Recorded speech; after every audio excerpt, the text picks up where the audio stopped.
one of the things that you said in the book that I think was really, really interesting, because I've seen the same thing in other ailments where uh, it seems like the solution, they want to go to one body part. They want to say, okay, this Mm. is a stomach issue, so therefore we're just going to look at this.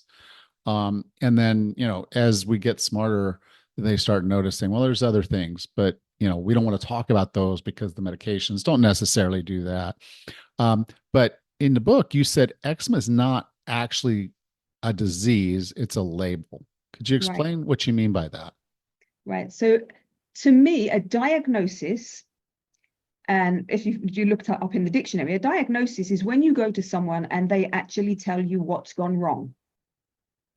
If you go to a doctor with a rash, as you said, like with any other medical condition as well, they will look at the symptoms and they will see what that description fits. And then they say, it looks like you've got this. So you've got a label. Nobody has actually assessed, why did you get that? So if a diagnosis is, why did you get this? If we know why, we can put it right. Then nobody's getting diagnosed with anything. We're just being labeled.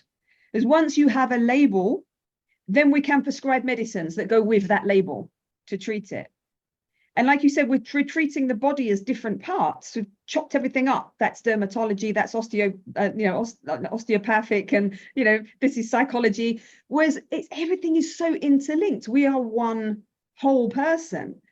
And what happens is, if you have multiple symptoms, you're either going to get sent to lots of different specialists who don't talk to each other, or you're going to get given medications which often have side effects, which then send you to another specialist.